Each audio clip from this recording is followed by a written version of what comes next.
I want to remind everyone who has a speaking card, if you don't mind turning it in. Guillermo, raise your hand. To Guillermo, we will go by and collect your cards, your comment cards. Please just wave them and we will go by and pick them up. If those of you who do not want to turn one in, you'll be able to just come up to the mic and speak. Yes, you don't need a comment card for that. But those who want a comment card and need one, just raise your hand. And I think we're going to get started. Comment cards are on that side. You will speak. Well, thank you very much and good evening. I'm Councilwoman Nury Martinez. I wanted to thank all of you for really being here this evening. This is long overdue. Since I've been in office, we have not had an opportunity to have these types of conversations that I'd like to have more of throughout my district. Public safety, to me and to a lot of you, is more than a statistic. It really is about feeling safe in your home. It's about feeling safe in our neighborhoods. It's about feeling safe walking our kids to school, getting to our cars. So it's not just a number to a lot of us. I grew up here my entire life in the San Fernando Valley, and as a little girl, I remember coming to the community of Van Nuys, and it looked very different, and it felt very different. And those are the kinds of things that we need to get back to and start to address. My mother used to work on Irwin and Van Nuys, and so as a little girl, I remember there was a See's Candy once upon a time on Van Nuys Boulevard, and I used to get a quarter, and it was perfectly safe to walk to the candy store and purchase a piece of chocolate and get back to my mom, because I felt people looked out for kids when I was growing up. It's very different, and it's a very scary world, unfortunately, to raise sometimes kids in some of our neighborhoods, and I want to change the conversation. So thank you so much for being here, and thank you so much for allowing my staff. I know we've worked with a lot of you on shutting down some of the marijuana dispensaries. You've heard me talk about this over and over again. It's thanks to your work. It's thanks to your work and to our city attorney's office. We've now managed to shut down 2/3 of the illegal marijuana shops in our community. We need a different type of business in this area. We don't need any more pot shops. And so the illegal ones need to be identified. Then we need to make sure we serve them with the necessary paperwork and begin shutting them down. And I think LAPD and the City Attorney's Office is doing a great job. So a big round of applause to you. Thank you for referring me our office. You've also heard me talk a lot about our human trafficking issues, our prostitution issues, and some of the two tracks in my district, unfortunately, are the worst in the San Fernando Valley. Sepulveda Boulevard, San Fernando Road, and Lancashire, some of the worst. Seeing 13-year-old girls being trafficked in our neighborhoods is completely unacceptable. And you've heard me talk about this over and over again. Allocating resources to a dedicated prostitution enforcement detail. Cars dedicated to cracking down on some of the human trafficking issues in Council District 6. To date, from January to March 1st, the Van Nuys Police Station has made 144 prostitution-related arrests. 144. That's a lot. It's not enough, but it's a lot. And this issue has been an ongoing issue for decades. So for me to stand up here and say that we are going to deal with it overnight is not true. I've never said that. I've never committed to doing that. But we have to stay on this issue to make sure that the necessary resources are dedicated so that we can eradicate this problem once and for all in our neighborhoods. I want to thank Chief Charlie Beck for being here. Thank you very much, Chief. This is the first opportunity that I've had to introduce him and to welcome him to my council district, so I appreciate you being here. We have a change in leadership at LAPD here in Van Nuys. I wanted to introduce also our Operations Valley Bureau Chief, Deputy Chief Bob Green, who I had an opportunity to meet this wonderful man. I think he's going to be great for the Valley. I just told the Chief, do not take him anywhere, because I like what he's about and what he stands for. And Deputy Chief Bob Green is good for the Valley. He's overseeing our Valley Bureau. We also have our Valley Bureau Assistant Commanding Officer, Regina Scott, also a wonderful addition. And we have two brand new captains at Van Nuys Police Station. We have Lillian Carranza. Thank you very much for being here. And we also have our Captain 1, Andrew Neiman. Did I pronounce it correctly? Is also here, and we also have a personal friend of mine, someone that I've had the pleasure of working with, and I'm very honored to call my friend, Police Commissioner Sandra Figueroa Villa. Thank you very much. She does not from the Valley, and she's traveling a long way, so I appreciate you being here. We also have Assistant City Attorney Richard Smith. Thank you, Richard, for being here. Richard and I know each other from having done ride-alongs, and he also is responsible for starting the John School. Every time we make an arrest of a John for solicitation, Richard and I have worked together, and he started the John School here in the Valley last June. And how many men have gone through the program now? In total in the Valley, we're over 100 now. Over 100 Johns have gone through John School. So thank you so much. I also want to introduce our neighborhood prosecutor, Tamar Galatson, who I had the pleasure of serving on the school board with. Where's Tamar? Thank you, Tamar, for being here. And we have a number of our senior lead officers. Where are our senior lead officers? In the back. Thank you guys for being here.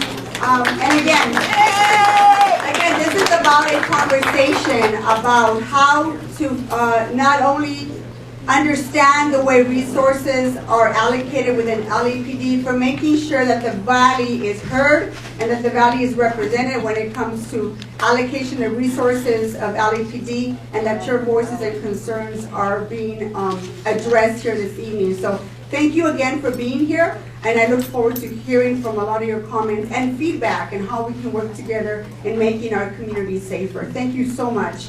I want to introduce Chief Charlie Beck to give his opening remarks.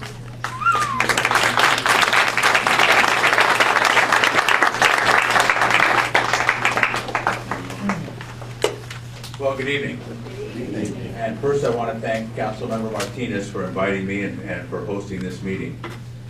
This is an important conversation to have, and the entire city, especially the Valley, needs to have this exact conversation. And so what do I think, and obviously will be driven by much of what you want to hear about, but what do I think is the importance of the conversation?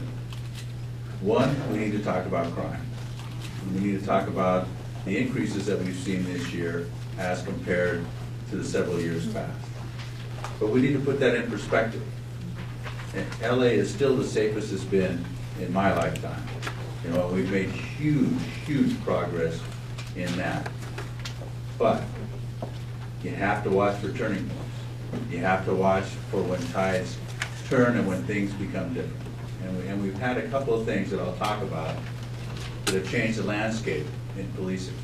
And because of that, you know, we are seeing or starting to see some impacts that are not positive. The other thing I want to talk about is very important, and it is something that I have charged all the people that Councilmember Martinez introduced with doing for the LAPD, and that is building community trust. And that's not an LA issue, that's a national issue. The issue between police and community, the issue of trust of the police is extremely important. It's so important right now because of events that have occurred across the country that the President of the United States is focused on. And I've been to Washington, I've discussed it with his committee, I've discussed it with his direct representatives. They're very interested in the LA model. There's a number of things such as civilian oversight. Commissioner Figueroa Villa is a perfect example of that are going to be emulated nationwide and are very important to policing. But first, let's talk a little bit about crime, because I know that was one of the factors that brought us all here. First, as compared to last year, and we compare crime year to year, as compared to last year, crime is up across the city, not just in the Valley. And as a matter of fact, the Valley has suffered less of an increase than several of the other bureaus, but crime is up across the city 12%, 12.5% as of yesterday. Violent crime, in particular, is up in the city, with the exception of murder. Murders are at They're the lowest point that they've been at this time of year since the mid-60s. So the end result of violent crime, we have not seen an increase. So what's driven the increase in violent crime? And we've had an increase in property crime, but while that's important to everybody, everybody is more affected for a longer term by violent crime. So what's driven an increase in violent crime? One, an increase in domestic violence. Now, domestic violence increases. Domestic violence is one of the most underreported crimes in all of the spectrum of crime. And it is estimated that at best, a third to maybe 40% of domestic violence is reported. And I actually think it's much lower than that. So domestic violence, an increase in domestic violence can be a couple of things. It can be an actual increase in crime, or it could be an increase in reporting, both of which you have to deal with. And so one of the things that we've done, and this is the mayor and the council has blessed this, is it added funding to this year's budget to increase our domestic abuse response teams. And I talked to several people that were intricately involved in the development of those in the valleys, so that they are in every one of our divisions. And those are teams that combine a service provider, CBO, community-based organization provider of services for victims of domestic violence, with a police officer to respond to incidents of domestic violence and to map out a roadmap to ensure that not only does the offender not reoffend, but the family gets the services that it needs. Because these things are so much the tip of the iceberg. You know, an incident of domestic violence very, very rarely occurs in and of itself. It is a product of relationship issues that can go back decades.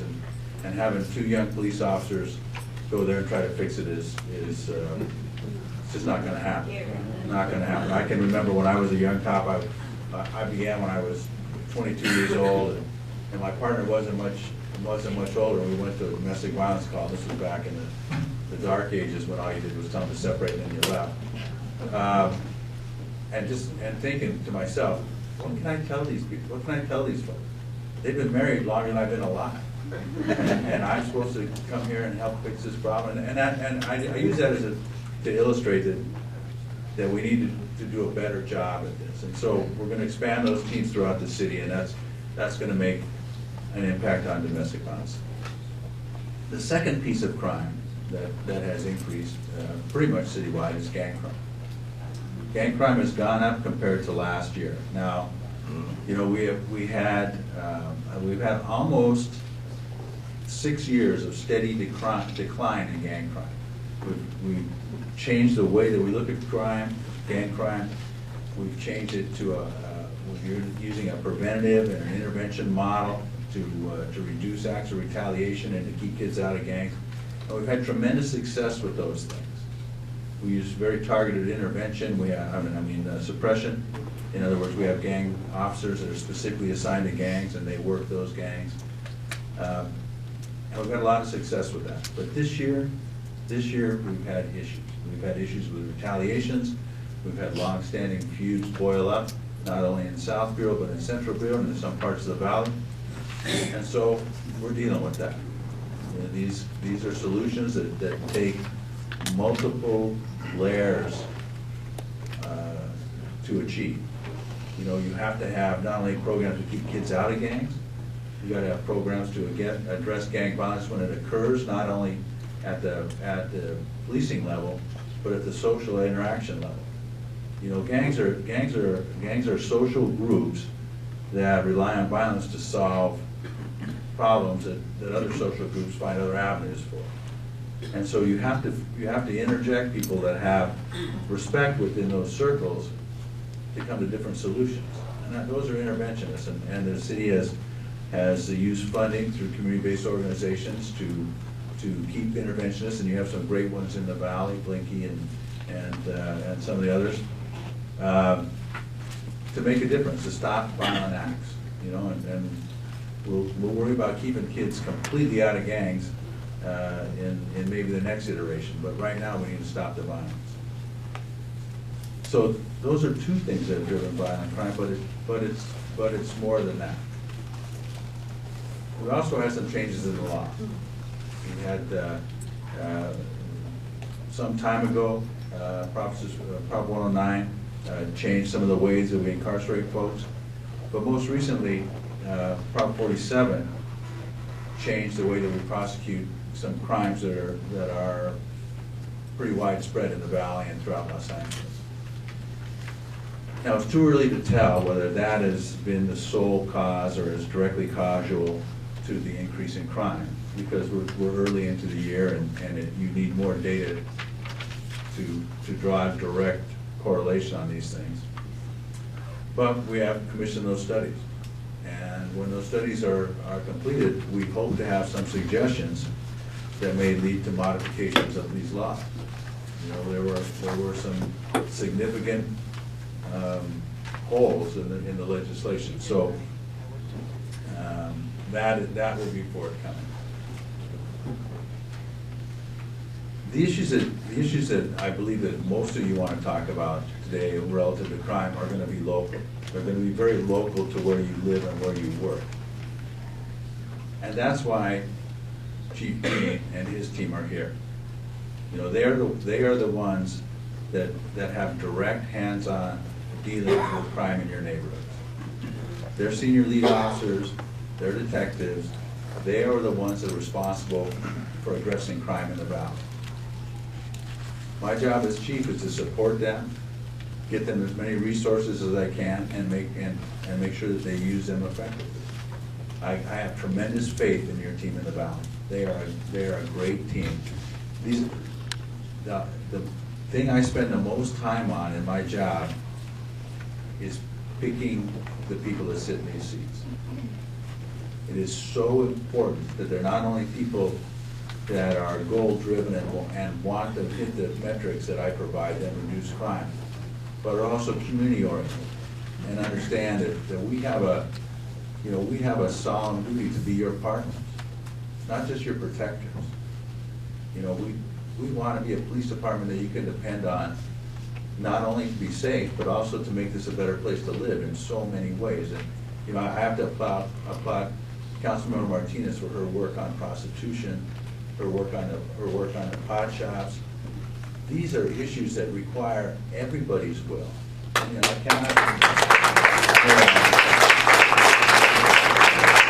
I can take the entire 10,000 officers of the Los Angeles Police Department and put them in Valley Bureau, and it would not fix these problems. Because these problems go much deeper than that can be solved with a black and white car. You know, these are societal issues that we have to work on in partnership. And what I say all the time is I will take responsibility for the outcome, good or bad. But we all need to take ownership of change in the way that we live. And Nury talked about it a little bit. I mean, being responsible for your neighbor's safety is everybody's business. You know, I think that in simpler times, it was a given that you watched out for everybody, your neighbor's children and their property and all of that.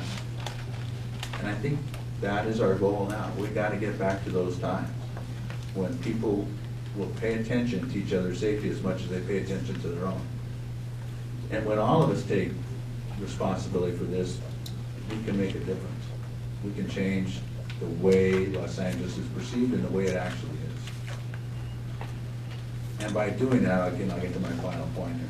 By doing that, we become true partners. And just like in a marriage or any other partnership, it's all about communication. And that communication, the kind of thing we're doing now, and because of this forum, builds trust. And that trust is what gets you through the tough times, because there will be tough times in policing. There is no way to police a city of 4 million people and almost 500 square miles without having some conflict. And we will have conflict. And does it always go perfectly right? No, it doesn't. That's the nature of human interaction. It usually does, by and large, 99% of the time. But there's always going to be that 1%. And it's not whether it occurs. It's not whether we have shootings that have huge impact on the public. It's not whether or not we have officers that a small percentage that commit misconduct. It's how we deal with them. You know, we're always going to have to deal with these things because this is all about humanity and the problems that humanity brings. It's not having a problem. It's how you deal with it. And hopefully, I've selected a team here who will deal with them the way I like to deal with them, straightforward, and try to make a difference. And recognize that nobody's perfect, and we should never claim to be perfect because we're not, never was,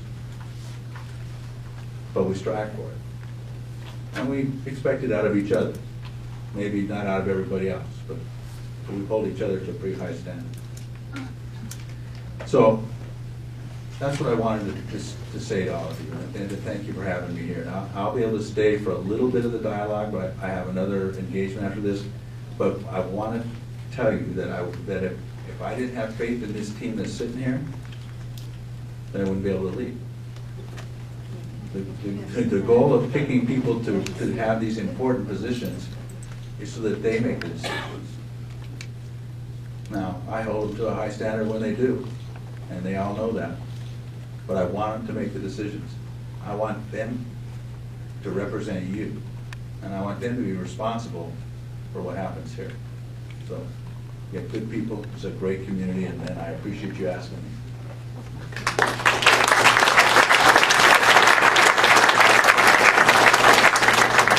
Thank you very much, Chief Beck. I want to move quickly to our PowerPoint presentation so that we can get started on the questions so that our chief can be here for as long as he can during that dialogue. So it's my pleasure to introduce our brand new captain for our Van Nuys Police Station, Lillian Carranza.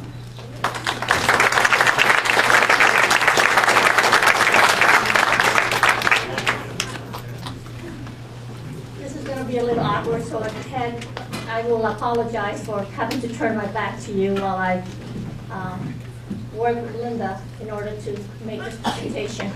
I wanted to put this together because I wanted you to know a little bit about myself, about my professional career, as well as what we're doing in Van Nuys to meet the goals that the chief has set for us and our philosophy. So, please. As the chief shared with us, you know, we are about,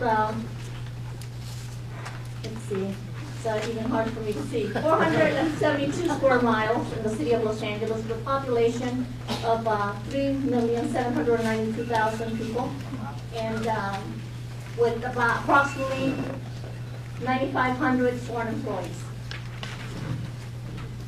This is our organizational chart of my command staff, our chief of police, Chief George Villegas, who spent a lot of time here in the Valley, now Deputy Chief Green, and Commanding Officer Regina Scott.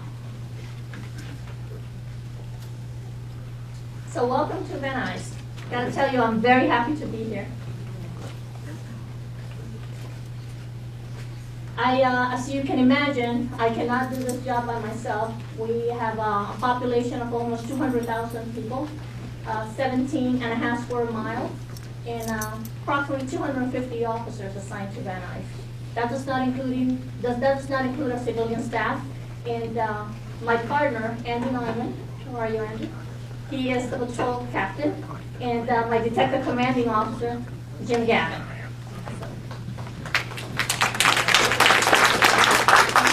A little bit about my history. Everybody in my family has been in one branch or another of the military. My grandfather, my uncle, my brother, and of course, no surprise now, my husband, who's also a captain in the Los Angeles Police Department assigned to Van Nuys Division. As you know, everybody that goes to the Los Angeles Police Academy goes straight to patrol, and this is me working Rampart.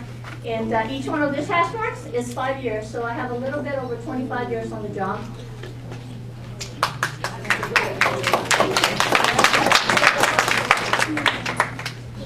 I also work undercover narcotics in high school, and on the street, as you can see, you might recognize the guy in the green shirt. That is Assistant Chief of Police George Villegas, and I am the one who is right on the race and wearing the red shirt. I have worked a number of assignments over 25 years, as you can imagine. So I have been assigned to several patrol divisions, worked every bureau in the city, worked Wilshire, 77th Division, Rampart, Newton Division, Foothill, Devonshire, Mission, 77th, Internal Affairs, both as an investigator as well as an advocate. Worked at Robbery Homicide Division. As a matter of fact, I was privileged enough to replace Detective Van Adder when he left, and he was one of the investigators on the O.J. Simpson investigation. While I worked there, I also worked high-profile cases such as the Ennis Cosby murder investigation, the son of Bill Cosby, and the North Hollywood bag shooting. During my career, I've been privileged to start up not one division, but two. The first one being the RACER, Real-Time Analysis and Critical Response Division, which serves as a fusion center for the Los Angeles Police Department. And it's automatically reversed into the Department Operations Center in case of an emergency or national catastrophe. Some individuals are privileged enough to start one division. In my career, I cannot tell you how fortunate I've been to start two divisions, because I also had the opportunity to start Olympic Division, which was the 20th Division of the Los Angeles Police Department, which is in Koreatown between Wilshire Division and Rampart Division. I been the commanding officer of detectives in 3 divisions, starting at Wilshire, Olympic Division, and the Newton Division, and had a lot of good times on the job. However, there's one experience that I wish I had not gone through, but it's taught me a lot, and it's made me into the individual I am. The 1992 riots, as we call them, but civil disturbance. And those are pictures that I took while I was there. There I am, waving high, being bused down to South Los Angeles from Rampart Division. And the picture that you see to the left, at the time there was a curfew order, and nobody could go out. Every little light you see, those are black and white in trail going to South Los Angeles. To the right, that's us sleeping in outside the Coliseum, because at the time we weren't very ICS savvy, incident command system, so our resources and logistics did not account for it, and there were no buses to take us back. It was a tough time. It was like an occupying force, as you can see. You can see the National Guard. There was INS, Border Patrol.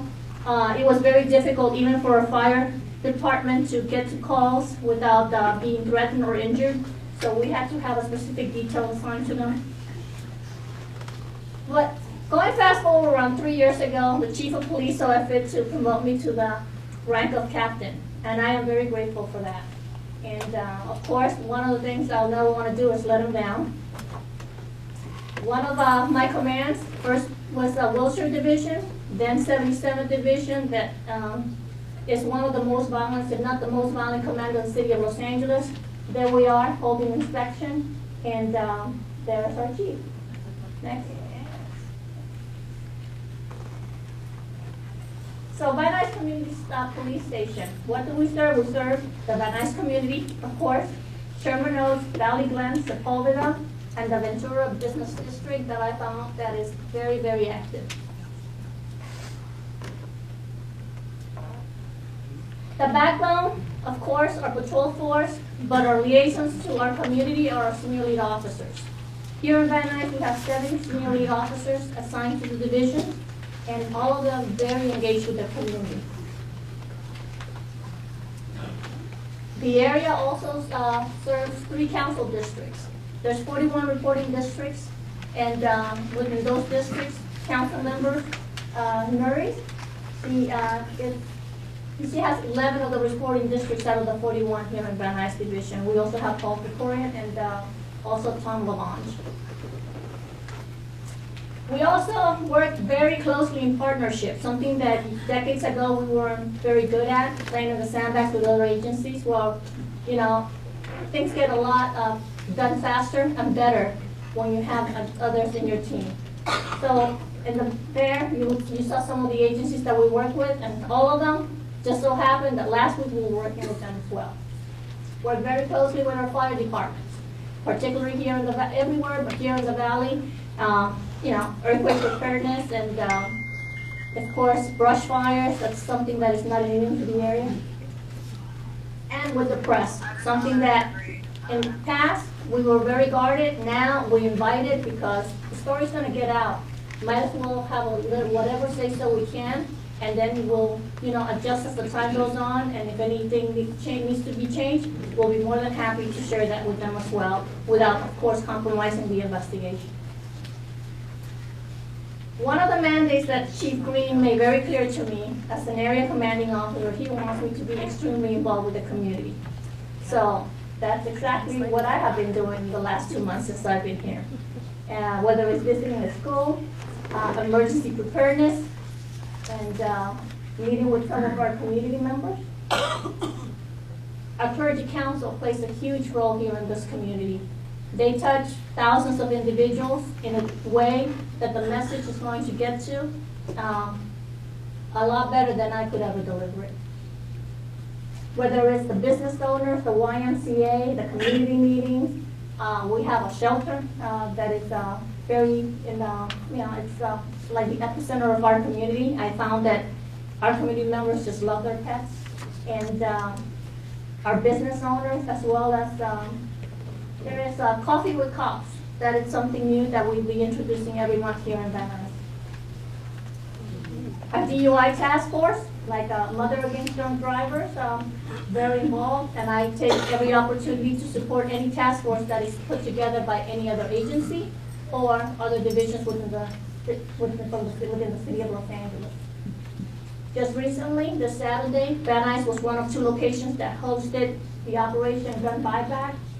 Between the 2 locations, we recovered about 800 firearms, a lot of them being assault weapons. The one I'm holding is hot pink. It just caught my eye, and it's as real as they come. That program has been in effect for the last 6 years, extremely successful. Year to date, we have over 14,000 firearms recovered due to that program. That what I was holding there was a gun pen. It's a .22 caliber gun, single shot, that can be easily concealed or passed as a pen. We are extremely involved in our youth programs, and they are paying off. The way I explain to my officers, I would much rather have them as cadets for the Jeopardy program, much better than have one of the gang members in the street corner. Our cadets are, that's one of our posts, and they are really, truly a part of the community and help us get the information out in our fight against crime, and phenomenal individuals. We just graduated almost 700 new cadets just this last Saturday at the Baylor Center in New York City.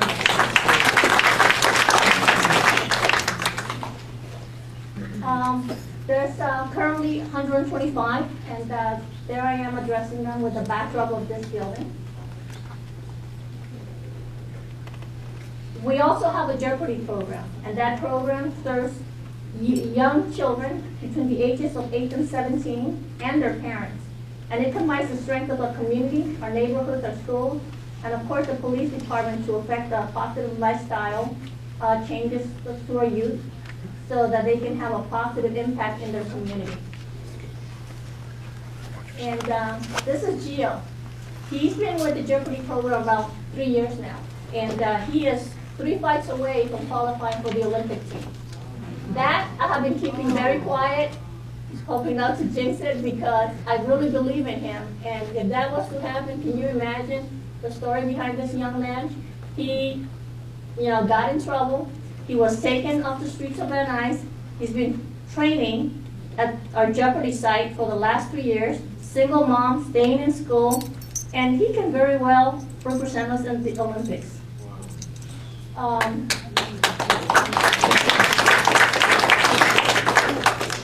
These programs do work, and I know they work because I see it, but also when you look at our statistics, I know it only says one piece of the story, but 5 years ago, we had over 20,000 juvenile arrested in the city of Los Angeles. Last year, we had a little bit over 8,000. So obviously, it is working.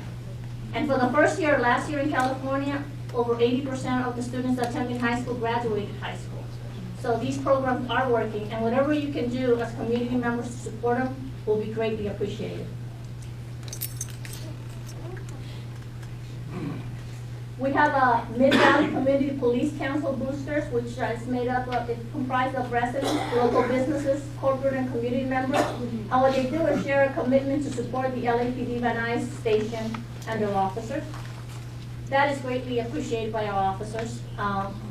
They do so much not only for the division, but for the officers as well. Van Nuys crime reduction initiatives, they're no different than the chiefs of police, and they mirror them, of course, violence and crime prevention. And of course, expanding our community partnership with the youth programs, Cadets, Jeopardy, CPAP, Mid-Valley Police Council, or Little Free Library, Clergy Council, and many more. Strengthening our police training and education, and we can never get enough training as police officers, so we will, continue to provide all the training that we can, not only through posts, but also those that are funded by Mid-Valley. Van Nuys CPAP, extremely active, not only with our community, but we have a technology subcommittee, homeless, flight event, sex trafficking, as well as a team CPAP, which I have a picture of our team right there. Next. Social media, we are really utilizing social media. Some of the major incidents, we received a notification, and the schools and the YMCA immediately went into lockdown. If there's something that we feel that you need to be aware to protect yourself or to help us find an individual, that is immediately sent out. We had 2 homicides in this area, both of them domestic violence related. I'm sure you saw them in the media. Both of the suspects have been arrested, and the district attorney filed counts against them. And in the interest of time, I will not go into depth.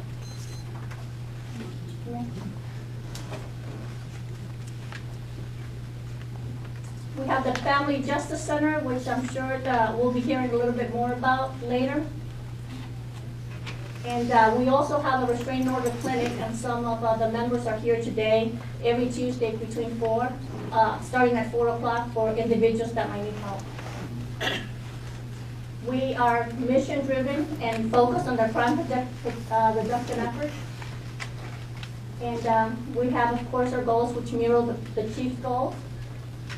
And just to say that, working together with the community, our elected officials, our fellow law enforcement partners, I am sure that we can make Van Nuys one of the safest, if not the safest division in the city of Los Angeles. Thank you.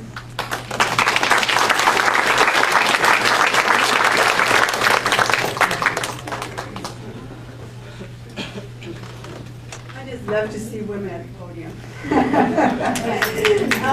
Thank you very much, Captain Carranza. And I do want to get to questions now. I know I want to give an opportunity for Deputy Chief Green to say a few words maybe towards the end.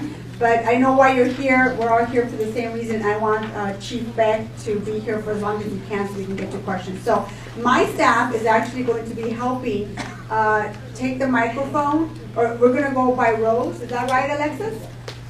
And we're going to go by rows, and Lauren, to my right, will start with the first row. And if we don't have your card, if you can just come up to the mic and ask your question, and then whomever wants to take it, we'll take it from there.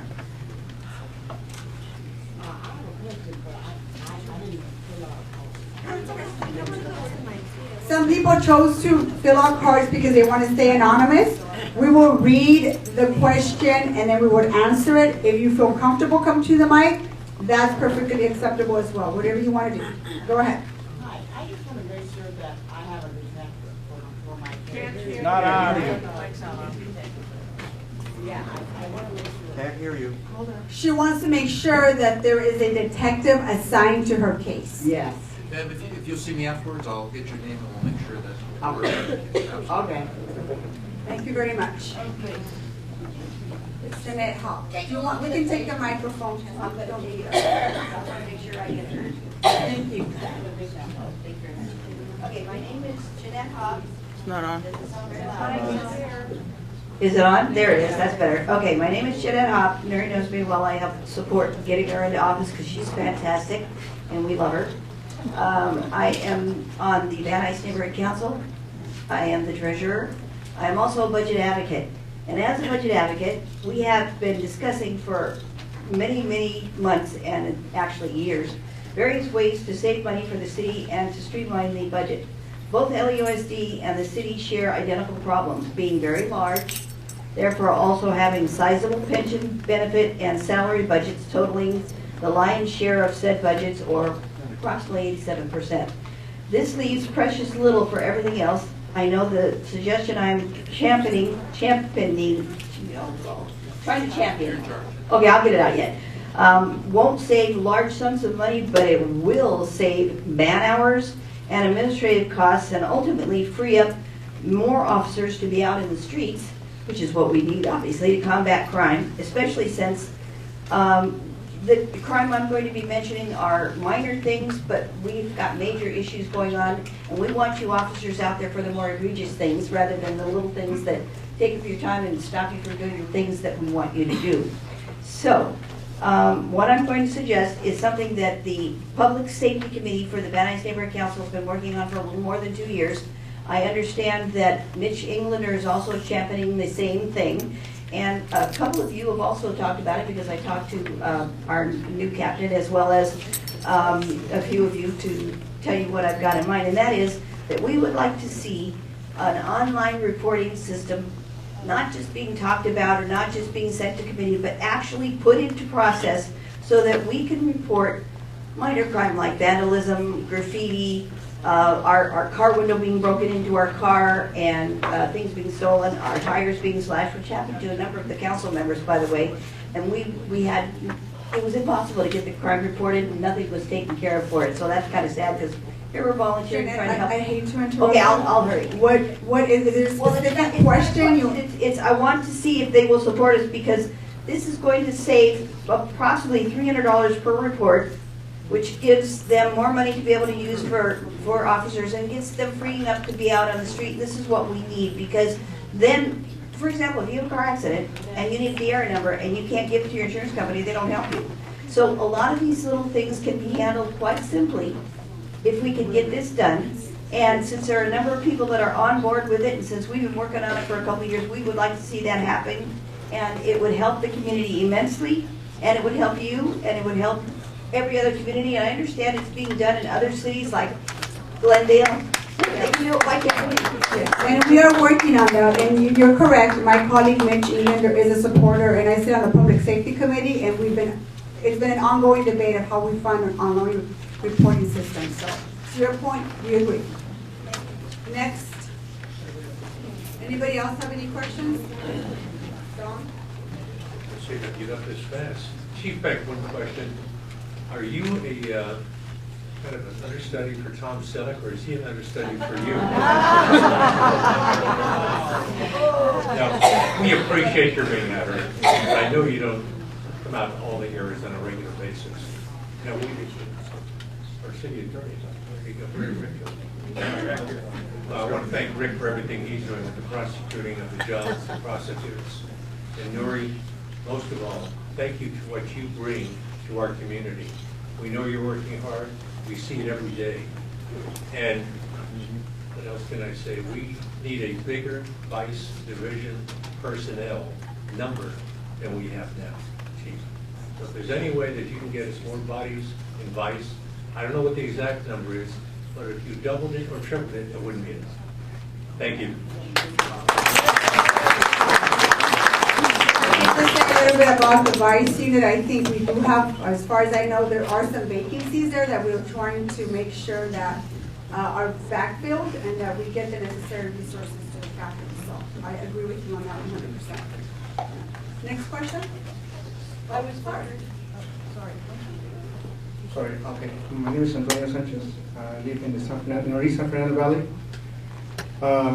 Welcome to all the guests, people to the San Fernando Valley. We are not related to, and the audience, Councilwoman.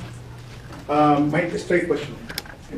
San Fernando Valley have at least 3 or more cases in police brutality. And one of the things is that, we expend a lot of money on our taxes to pay the officers, to serve the community. But, we have people in the streets. And one of the things is that, we support all those people too, because they're human beings. My question is how much money we should expend in officers and police, chiefs and all those to continue with this kind of treatment of people on the streets, to continue homeless, correct? And how much money we're going to expend in a long-term investigations. We have investigations South Los Angeles, we have investigation in East Los Angeles, we have investigation here in San Fernando Valley. How much money we're going to expend in those? The police commissioners, they don't say a word. The chief have a press release in all the different sources in public, but we don't have answers. I asked the same question to the city attorney. Sir, what is exactly your question? My question is how much money and time we're going to expend from the city of Los Angeles in our taxes to continue see the police chief to be quiet in front of the public and not say a word about the investigations. Thank you. No answers. Too much blah, blah, blah, but we want answers. He has answered it. This is a national debate, and it would be easy for the chief of police to come out and, based on limited information, draw a conclusion. I won't do that. I will always do the right thing. I demand that our investigations are thorough. I demand that they are legal. I demand that they achieve a result that this city can be proud of. I may look like Tom Selleck, but my life does not occur in 21 minutes. I cannot solve a case in the time frames that sometimes a very, very media driven segment of the public will want. But I will solve it. And we are one of the only police departments, and the only major police department, that makes every one of its use of force investigations public at the end of the investigation.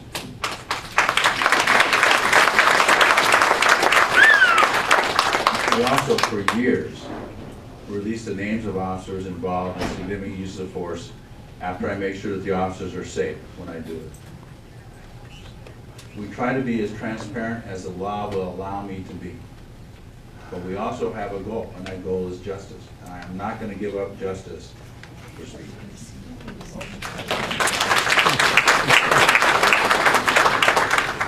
Next question. I would like to ask if, Did you want to use a microphone? no, I would like to ask if the subject of community policing as a Portland, Oregon, has ever come up with the San Fernando Valley Police Department.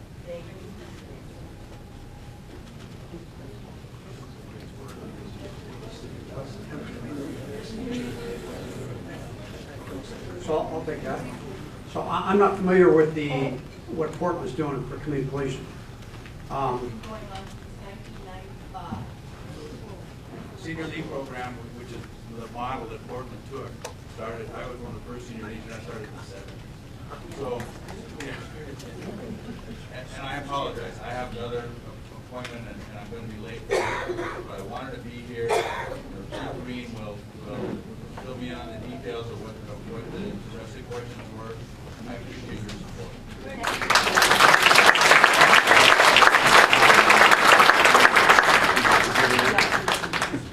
So based on that information, I'm going to go back and talk a little bit about community policing and kind of the history of policing in LA, because I think it's really important. It comes down to public trust in where the LAPD is today, because we are not the same police department we were 10 years ago by any stretch of the imagination, and I am extraordinarily proud of where we've come. Are we where we need to be? No.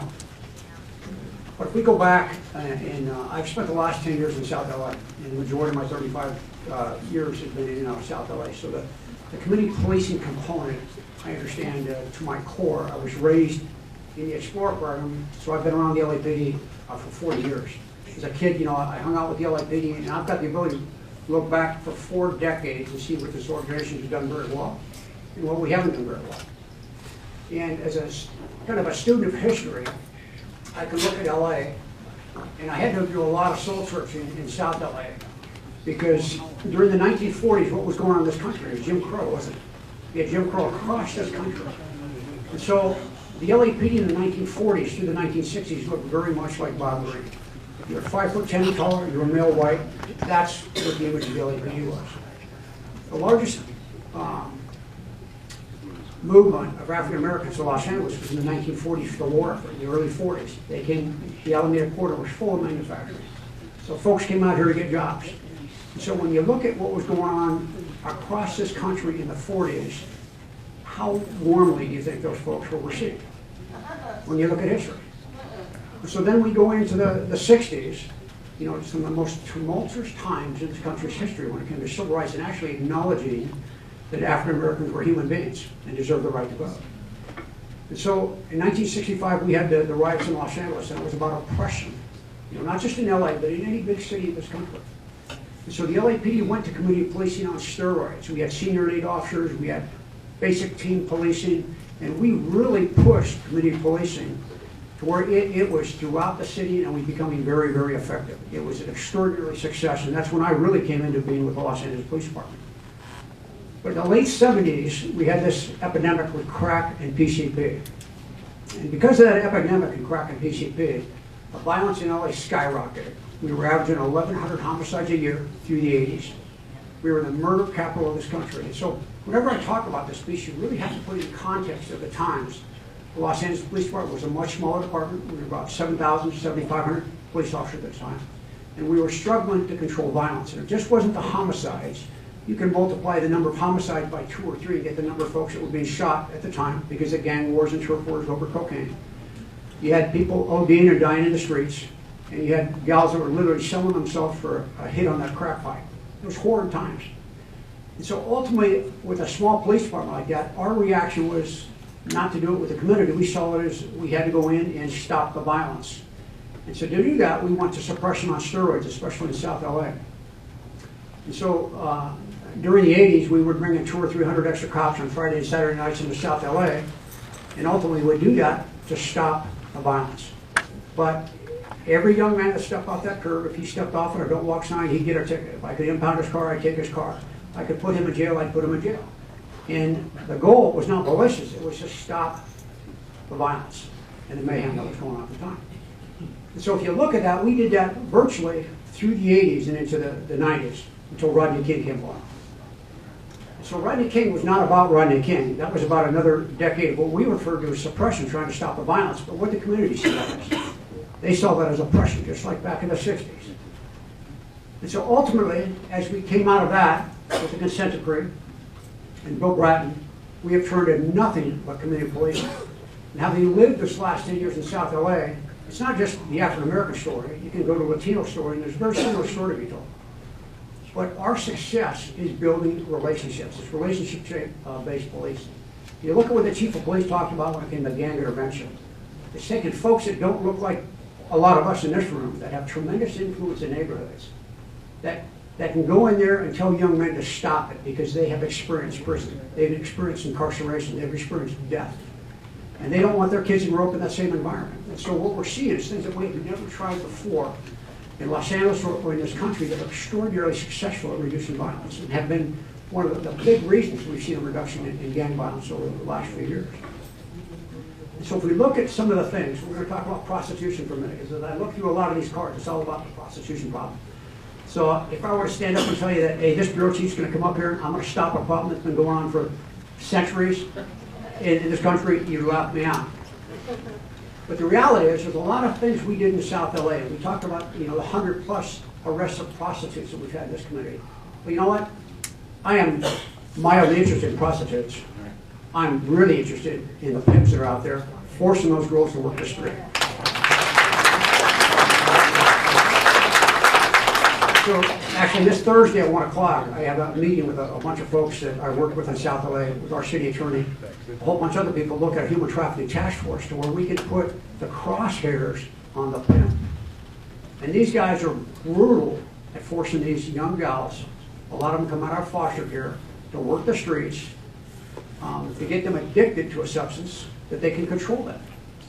And so I plan on a very, very aggressive campaign to target those pimps and see if we can get them significant times in custody. So this is a pretty significant shift from the public safety perspective that we've had for centuries. You know, vice officers didn't fix or reduce the prostitution problem in Hollywood. I was a young policeman. You could start at one end of Sunset Boulevard, you could walk all the way to the county, and you could literally have 100, 150 girls that you would walk down Sunset and Hollywood Boulevard. What fixed that was the prostitution enforcement details, the uniformed police officers being out every night, having contact with them, getting to know the girls, writing them tickets, arresting them on warrants, and doing things that made it non-productive for them to be there. And so the typical vice enforcement that we have typically done, although it is necessary in some areas, it's not my first strategy to take the prostitution problem off the street. A thing that I need from the community is through your senior leads and your captains, I beg you to be the squeaky wheel. I have got to know where you're waking up and walking out and finding condoms in your street, where you're seeing prostitution activity. But I want it consistently to my commanding officers. And if for some reason, which I can't imagine, that commanding officer is not responsive to you, I will give out my cell number tonight. But I encourage you to go to my captains first, because I hold them accountable for this crime. But I am very, very much committed to trying to help you with the problem.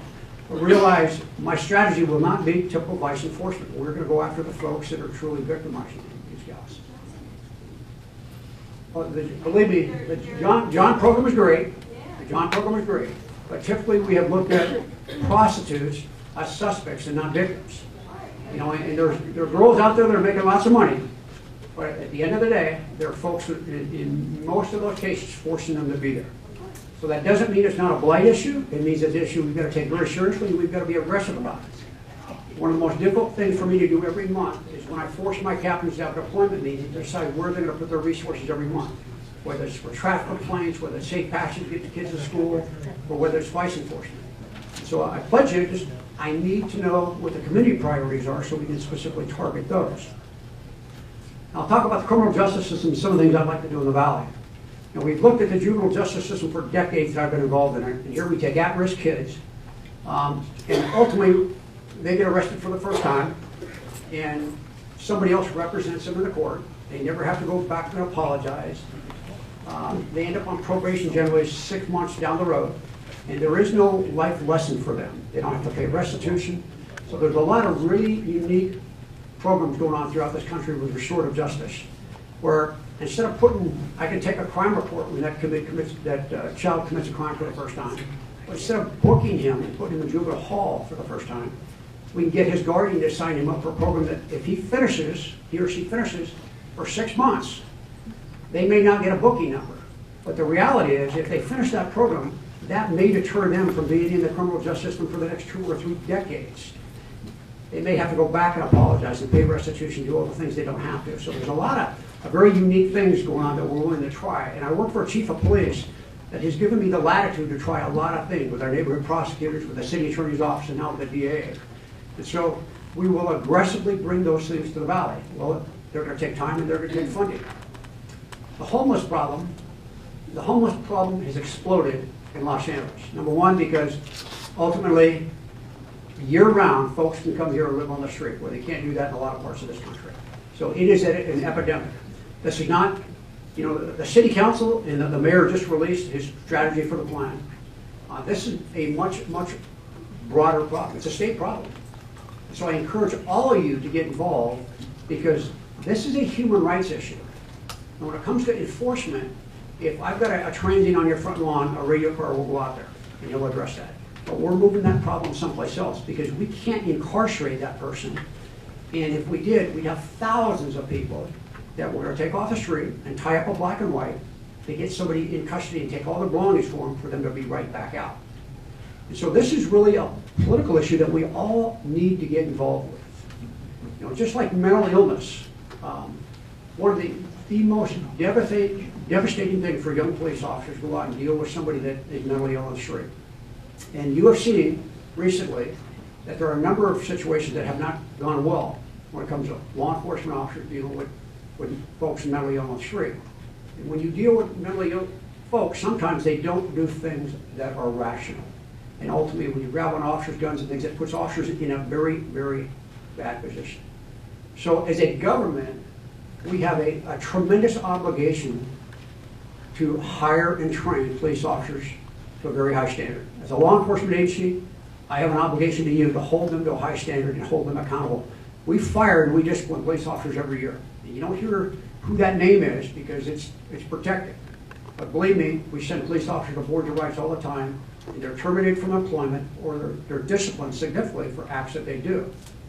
Public trust is so difficult for us to acquire. It could all go away like that.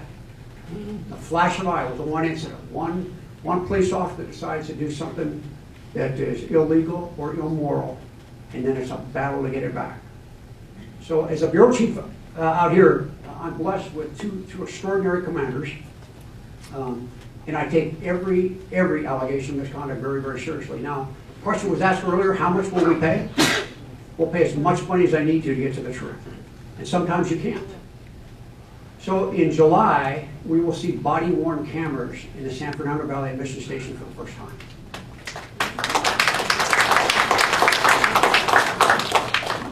So for the last 4 years, I was in South Bureau when we implemented the digital in-car video program. And it is one of the most significant culture changes that the Los Angeles Police Department will ever go through. I'm here to tell you it's one of the best things that will ever happen to us. Because when it comes to public trust, it is everything. I plan over the next few months, is going out and getting ahead of body-worn cameras in all my patrol areas to get the police officers to understand how valuable they are. You know, there are tragedies that happen in law enforcement. I'm going to talk about two incidents very quickly that happened, but it all goes to public trust and how important that stuff is. It's just a piece of evidence. It's not the whole story. It doesn't tell the whole story. But in some circumstances, it gives you a better perspective of what happens. So right after Southeast area got digital in-car video, it was Christmas morning at 4 o'clock in the morning, and a man with an assault rifle radio call came out in Jordan Downs Housing Project. So the officers responded, and a sergeant and 2 units parked outside the housing development, and they walked in because ground fog was so thick you could only see for about 100 feet. They walked back to the baseball field where the radio call generator from. They saw a couple of people getting out of the car at 4 in the morning, so they stopped to confront them to see if they had anything to do with this radio call. And while they were there, an individual on a bicycle rides out of the ground fog with an AK-47 in his right hand and shoulder, and his left hand on the handlebar of the bike. Officer-involved shooting occurred where 22 rounds were fired, and it happened right underneath the camera in the housing development. That camera wasn't working. So, number one, do you think the community believed that the camera wasn't working? No. They didn't believe that. Do you think they believed that the officers ordered this individual to put that gun down? No. Our wording is theirs. And do you think they believed that 22 rounds were too many rounds to fire at that individual? You bet they did. So, from the time on that audio that I hear that officer give that first command to drop that weapon, to the time that last round is fired, anybody give me an estimate how long you think that might be? About 2.5 seconds. So that's how fast those types of things happen. So just the audio I have proves that the officers did in fact give this guy a command, and it demonstrates how fast an adrenaline-driven incident like that happens. And unless you've experienced it, it's extraordinarily hard to describe. 2 more quick incidents because they're important. We had a radio call of a woman that was in her 80s. She was blind in one eye and she was deaf. It was a radio call with a woman with a gun in Southeast area. Officers responded to that, and ultimately they became involved in an officer-involved shooting. And they shot this woman and they killed her at the front lawn. So an incident like that clearly has the potential to turn that neighborhood upside down, any neighborhood, because of the lack of trust. That entire incident, including the officer's commands for that woman to put the gun down, was all captured on digital in-car video, including the fact that she pointed the gun at her nephew. And that incident was done. And the last incident I'm going to tell you about is another clear incident about the value of that stuff when it comes to public trust. I had vice officers down in Harbor area that were out working prostitution on the PCH border. And while they were there, they watched a guy put a mask on and walk into a motel lobby. And as they watched him go in, they're thinking, this guy's most likely going to rob this motel. And so they sat back in an observation post position. They requested black and whites come in to make a stop. As the officers came in, they activated the light bar that turns the camera equipment on. And the suspect's now out of the motel on the sidewalk. And so what you see in the camera is the individual, he looks back over his shoulders, the black and white comes, and he turns, he punches his hands right out at the officers and walks right toward their black and white. So the officers deploy out of the car, officer involved shooting, they wound the suspect, they take him into custody. So at the end of the day, he had an alcohol flask. But his actions were very irrational acts in that situation, weren't they? And so this whole issue with waistband shootings that we have had across this country for decades, that videotape is not just valuable for that shooting, but it's valuable for the police commission to see the actions of somebody that everybody would think is irrational. Why would somebody do that?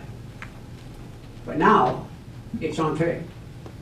And so not only does it help those officers, the chief of police, anytime we have an officer involved shooting or categorical use of force, within 72 hours, he brings everybody together for an initial look at that incident to see what he should do. And the officers are out of the field immediately until he has that 72-hour break. And then typically, without that videotape, those officers would have been benched until that use of force review board is completed 8 to 10 months later. But because of the videotape, they're right back in the field doing their job that we paid them to do. So it's an incredibly successful program, but again, it won't tell the whole story. So, questions at all? You want me to take more of these? We have more hands up, and then we're gonna, we gotta get to the questions.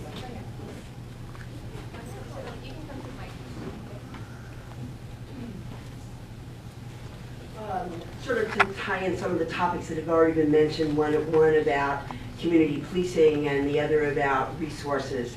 I started the DART program in Bad Eyes Division in 1994 at the invitation of then the captain. And I can't think of a better example of community policing because it paired our advocates with a police officer responding directly to a domestic violence call.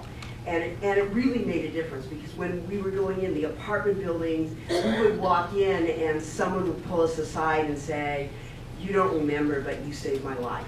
And that, I mean, but it gave such trust in the police department. We walked in and they knew immediately the right thing was going to happen. And I think Chief Green has been spending a lot of time in the South Bureau, so he's very familiar with the DART program there. So it's a great example of community policing, and you're going to expand it. And we're also wondering how much support there's going to be in Valley Bureau for Captain Carranza to add more officers to the DART team in Van Nuys, and and whether or not ComStat is actually going to understand that when LAPD is doing the right thing in domestic violence, your calls are going to go up. But hopefully it's not going to be your major assaults. It's going to be misdemeanors that Rick can handle and handles beautifully and stops those felonies from happening. So those are my questions about whether we're going to get that kind of support, whether ComStat's going to be understanding and allow us to do something pretty spectacular here in the San Fernando Valley. So we talk about, aggravated assaults going up in the valley, and you look at strategies to reduce those, and DART has proved to be very effective at stopping repeat calls for service for domestic violence and for actually reducing the long-term assaults. So both the mayor and the city council have been very, very supportive of the DART program. It will be expanded. She'll have to find resources one way or another to support that because the bureau chief is a huge supporter of DART. And the bottom line, we talk about all these resources. There are only so many cops. So if I take cops from one thing and put them someplace else, realize that I can't multiply them. They've got to come from one task to another. But it is a great program and you'll have tremendous support of it. I'm going to take a couple of cards just because I want to go back and forth. Someone asked, I'm worried about the following, prostitution on the Orange Line and throughout the community. The homeless people are taking over our streets with shopping carts and trash, and the non-stop gang activity and graffiti. I don't want to give this person's name because it was a card, but I can, I don't know if you want to talk a little bit about what's being done on the Orange Line. I do want to say something about the homeless issue. Because we are currently, so we've been sued over the taking of personal property. So the city of Los Angeles, a little over 18 months ago, went in and cleared out portions of Skid Row in downtown Los Angeles, and we're now currently being sued by an attorney arguing that folks who walk around with shopping carts or take over the public right-of-way, that their property should not be taken and it's considered private property. We have been in court for the last couple of months. The judge has been very clear about the fact that he doesn't think the city of Los Angeles is doing enough to not only house homeless folks, but also we should not be taking their personal property. It is a very hard pill to swallow because the public right-of-way is now being inundated with folks who have not occupied the public right-of-way. This is a very difficult issue. We still don't have a solution. But according to the city attorney, this judge, the last thing we want is an injunction on the city of Los Angeles because we won't ever get out of it. So we're trying to negotiate what he considers private property and what he thinks we should do with it. And sometimes it almost feels like the residents of our neighborhoods don't have any rights to even walk on our streets. So, and on our sidewalks. So I don't have an answer for you just yet. Just know that this is tied up in litigation and we're trying to come up with ways where we don't necessarily find ourselves in the middle of an injunction. I want to turn it over to, I know it's very difficult to understand. I don't understand it myself. But that's all I can give you because a lot of it is being discussed between the attorneys and the judge. So if I come up, we should have another task force, another conversation about the homeless issue in our neighborhoods. But that's a different topic. I want to let one of the captains talk about the prostitution along the Orange Line. Thank you. Just for clarification, the Orange Line is actually policed by the Los Angeles Sheriff's Department, which is not an excuse. This is the first time actually hearing that we have prostitution activity on the Orange Line, so I've written a note. We will reach out to our partners from the Sheriff's Department and collaborate with them so that we can address those issues. Again, we've talked a lot about prostitution tonight. I just want to acknowledge somebody who's here that's part of the solution. She's a retired police sergeant from LAPD. She got her PhD and she now works for Mary Magdalene, which is a nonprofit group that helps these young women who have been forced into this. And this is Dr. Stephanie Powell over here. So Stephanie, one of the true heroes who has taken what she has learned from the enforcement side and recognized that we need to change the culture, the way that we do policing, as Chief Beck and Chief Green have so eloquently put forward to all of us. So we work very closely with them. We work closely with Children of the Night, which is another organization that helps us with our younger individuals. So believe me, we hear you loud and clear, and we will address that. So thank you for bringing that to our attention. Okay, now we'll take another question from the audience. This gentleman. I'm sorry, Donna. We had this gentleman was standing. Go ahead. I'll be out. Go for it. Yeah, I wanted to know when they were talking about online police work, whether how they're going to know about how whether they're going to teach people how to do the online police police reports if they plan to do it, because I think that sounds like a good idea, especially for people and businesses who are being vandalized and don't have time to go to the police department. So do you think that they'll have it online to teach you how? We will definitely, if we put this program together, and we were talking earlier, we are moving into the digital era. We're there. Everybody that is sitting in this room, if you don't have a phone that can access the internet, I'd be very surprised. I'm going to give you a website right now and an app that you can put on your phone, because this is the predecessor to what you're talking about. It's called My LA 311. and you have to make sure that you put it in exactly like that. So whether you have an Android phone or an Apple phone, MyLA311. This is a program that I've used personally. I'm currently living in an apartment in Tarzana, and the graffiti and the illegal dumping in that area, rather than calling the police department, I go onto MyLA411, I take a photograph with my phone, 311, thank you. It identifies my location, sends the photo, and what type of incident it is, whether it's an illegal dumping, whether it's graffiti, you'll get a response from the city entity that handles that, and I will tell you, they are very responsive, and that is a great program. So if you don't have that, put that on your phone. You can do it anywhere in the city. When I drive places, other places in the city, I stop my car, I take a photo of the graffiti, and I send it, just in case nobody else did. So. How about a computer, in case you don't have a smartphone? Thank you, Donna. Yes. Sir, you want to come back and ask your question? We're going from the front to the back, and I saw your hand, you're next. Well, I've been in Los Angeles for 30 years, I think, and I've had a lot of dealings with the LAPD and the Van Nuys division, and I think you're all doing great. Yeah. I really think and I know there's the prostitution, and I know there's the graffiti, and I know that as a community, we all have to sort of get together and be a little bit more involved and a little more facial and less smartphone-ish, I think. And I actually think the Van Nuys City Council is not looking at it's selling out Van Nuys to rental apartments and industry, and it's not making Van Nuys an attractive place for. That's right. Anybody, really. That's right. I mean, I've been in Van Nuys for 15 years, and the more I'm in Van Nuys, the more I discover the heroin houses, the pot places that are going up like crazy in the neighborhood, the alcohol distribution centers, just anywhere you go, you can buy alcohol here. The prostitution that's happening on Sepulveda, and I really want to be proud to be in Van Nuys because it's where I live, it's where I bought, it's where I spend my money. I have a hard time. I feel like I want to move out. You don't even know where my question is.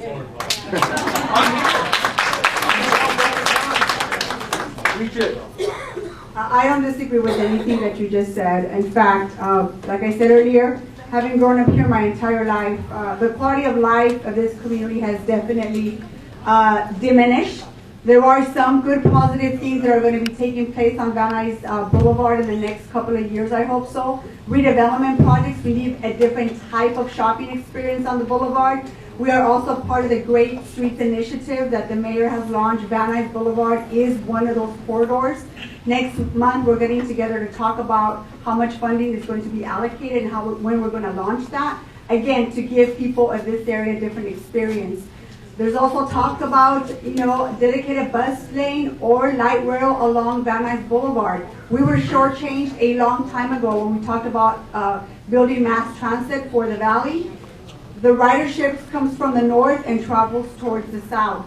And we have not been given the allocation or the necessary tools to be able to move people along the boulevard the way we should have 20 years ago. These are all things that are going to take place in Van Nuys, but we have got to work together to try to talk about a different vision for these neighborhoods. Pot shops are something that I have absolutely zero tolerance for, and we have made it very clear. Prostitution is the same thing. These are not things that happened overnight.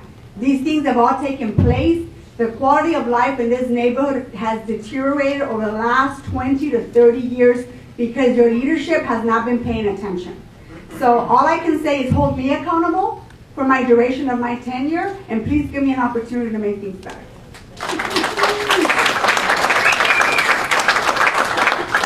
I want to take another card question. I'm so sorry. The next. Yes, I'm sorry. I wanted to thank everyone. Everyone's doing a fantastic job, and Nury, an incredible job. Thank you very much. Thank you for helping Van Nuys. And we've spoken, Nury, about this before, and that's about the young gals. A lot of these prostitutes are really young girls. I'm a homeowner and an educator. They don't have a skill set. I think what we could, if we could, some kind of a job task force, some kind of a program that could be put together So when we take these kids off the street, we're giving them some kind of skill set, we're training them. Even if it's a liaison between the employers in Van Nuys with a job coach that goes in with these girls, helps to support them and learn a skill. They're not even going to get a job at Subway. They've got to have something and some place to go to. And I'd be happy to be part of that. Thank you very much. And I just want to say, Dr. Paul runs an amazing organization that actually does try to give our young girls or women skills to be able to, get back into normal life. But we have an organization down the street that we should be supporting. Children of the Night is a shelter for girls who want to escape this. I toured it myself. Lois does a fabulous job. 2-year program. They can live there. They can go to school there. She does not let them out unless they have the necessary skills to be able to re-enter the real world. And so these things are here. We need to support them, and we need to know that they're available, which they are. I'm going to take another card. What is being done about the prostitution in the area? And our senior lead officer is not very responsive. How can we ask him to be more active with our neighborhood?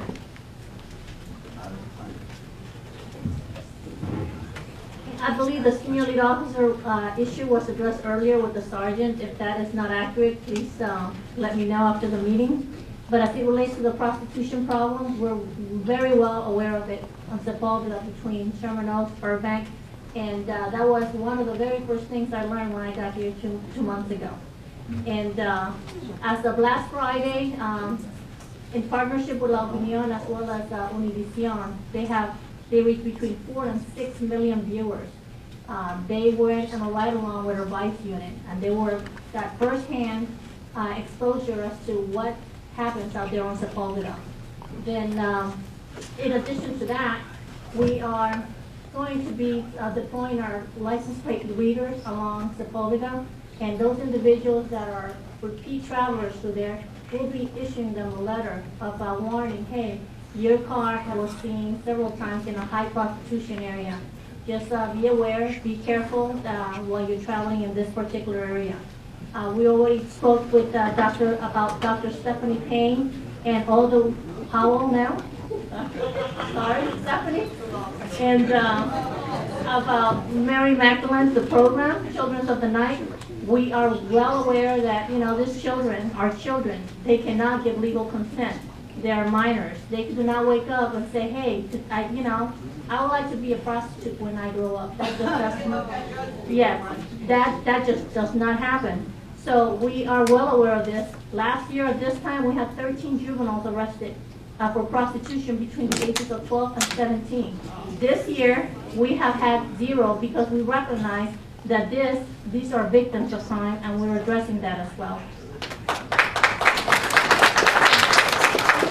I'm sorry, Jeanette, we have our, ma'am? If I could add one thing to what the captain just said with regard to prostitution.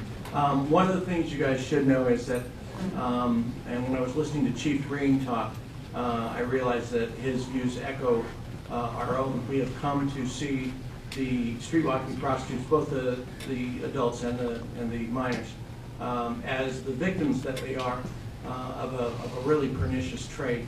One of the things that's happening now that's different than what we used to do is when we prosecute people now for prostitution, whether it's John's or whether it's the women involved, there are diversion programs in place whereby if they plead to the charge, prostitutes, including both first-time prostitutes and prostitutes that have prior convictions, are allowed to basically get rid of their case if they go and participate in either a program at Watts Health or the program that Dr. Powell provides at Mary Magdalene.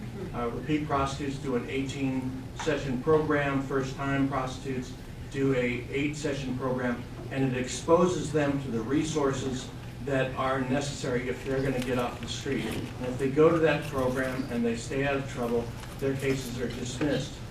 We have an education program for Johns that's somewhat similar, where we try to educate them as to the fact that they are an important part of a much larger problem about the dangers that are involved in what they do and about the damage they do to the community. And again, this is a program they have to successfully complete if they are not to be convicted. So one of the other things that we have going with the John program is that the Johns, a portion of the money that the Johns pay for that program goes to the Mary Magdalene program. So basically, we're taking the men that are responsible for supplying the demand for this trade, and we're requiring them to help pay for the rehabilitation of the women who are the victims of this trade.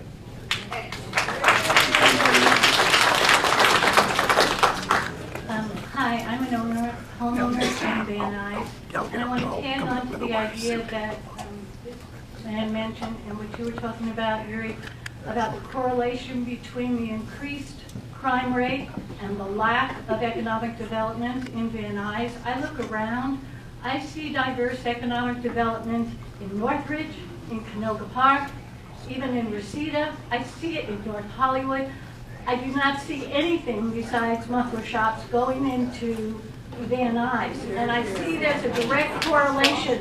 My question, I think that you've mentioned that you're addressing this need for more economic development so that there's a more diverse economy here that makes people want to come, so that there's a more economically diverse population coming. My question, though, is in the other area of decay and depression in Van Nuys, and that has to do with the abandoned, vacant, boarded up buildings, especially in North Van Nuys.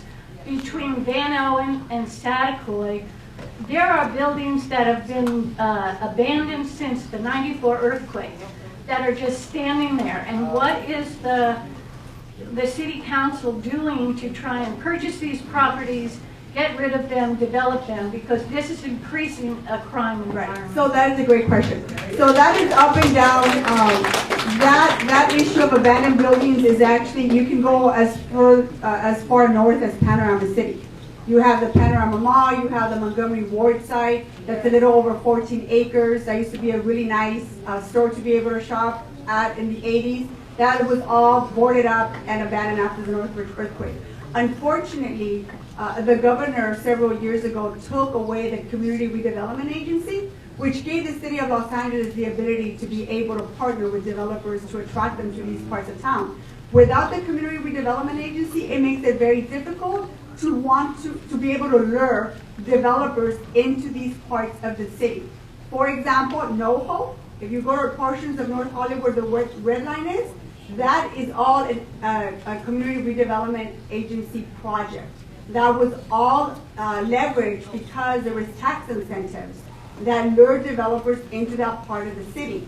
That's all gone.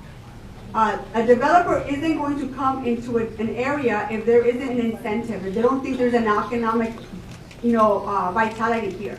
There are several developers that have approached me about purchasing some of these vacant buildings. With that comes community support. In the next couple of weeks, you are going to be hearing of a redevelopment project along Van Nuys Boulevard. I want to see how many people stand up and support that.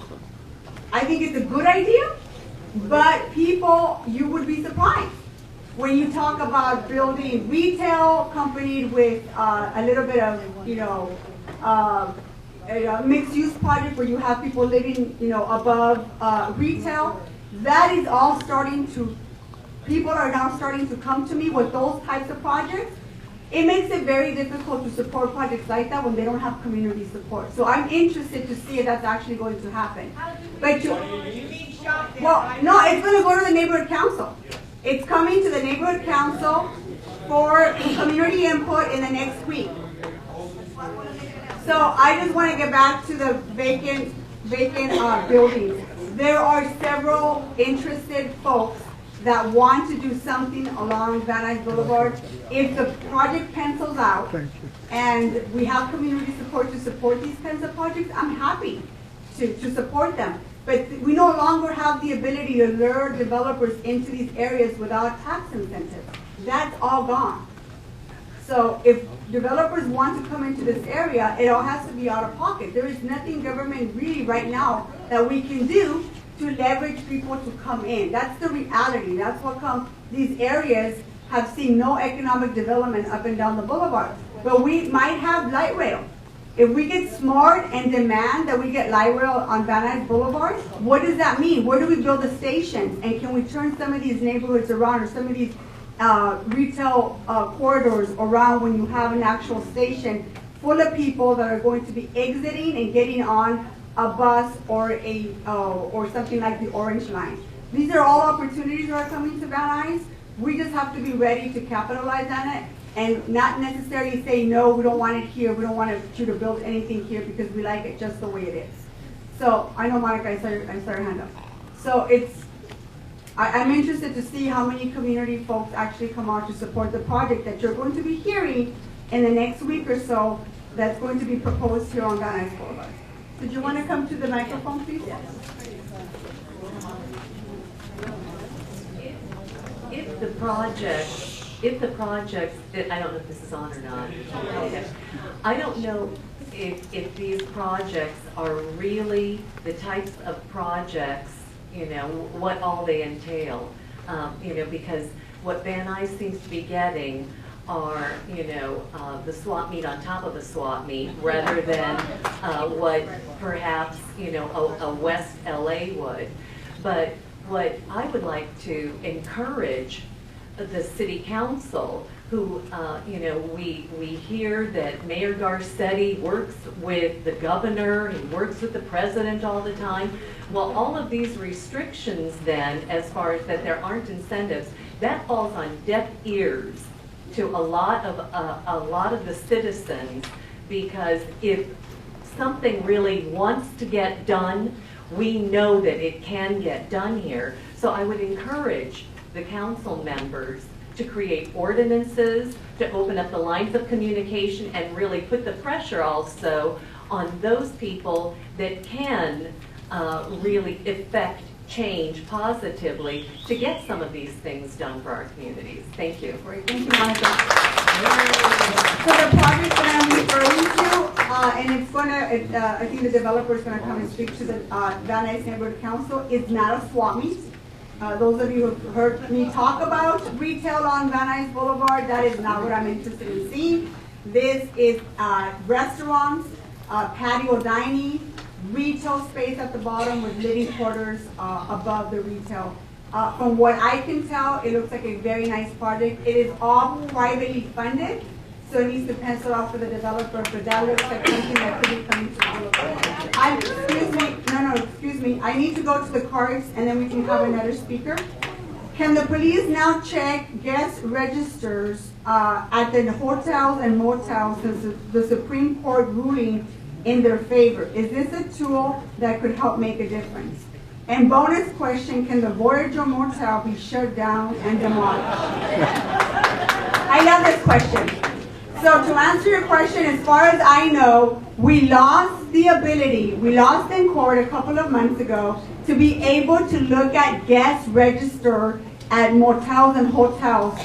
This was important for any vice investigation that was taking place. If we were actually going after a gang member or a pimp or a drug dealer, we'd be able to seize the register from the motels and be able to make the case whether that person was there or not, dealing drugs or committing other crimes. That tool was taken away from us. We lost in court. Last I heard is we are appealing. We are appealing, and so we hope to get a favorable ruling. As far as I know, we have not received a ruling on this case. I'm very interested on it. I actually introduced a motion because those are the tools that we need for vice to be able to conduct their investigations and do the necessary police work that they do. In terms of the Voyager Motel, that motel burned, but only half of it burned, about a year ago. The back of the motel is still operational. That's currently under investigation. I cannot go into any other further detail. I don't want to jeopardize that investigation. Let's just say we're working on something.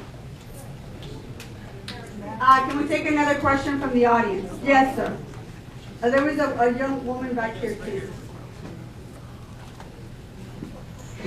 Hello, my name is Jesse Torero, Coalition Against Human Trafficking, COP. One of the things that are going on with the redevelopment is really important because it provides job opportunities and it revitalizes the neighborhoods here in Van Nuys. I remember back when I was 13 years old in 1973, the Van Nuys that I remember so well along Van Nuys Boulevard and the outgoing neighborhoods from there. So I think that's a fantastic thing. One of the things that need to be involved here is that public support needs to be, and one of the issues that we had with our prostitution and human trafficking problem over in the Lankershim-San Fernando Road corridor, under the tutelage of Captain Malinowski and Chief Jorge Villegas a couple of years ago, my partner Cindy Tower and I and our coalition was able to really rally the support of the surrounding neighborhoods and businesses to kind of get involved and keep two eyes on the street and 2 ears on the street. That's more than cameras. So I think community support is anything that can be done to revitalize stuff. The community has to get involved, folks. We have to raise our voice. We have to get involved with this, otherwise nothing gets done, okay, in a positive way. Well, we keep raising the voice until we find somebody. I have one specific question about communication for Chief.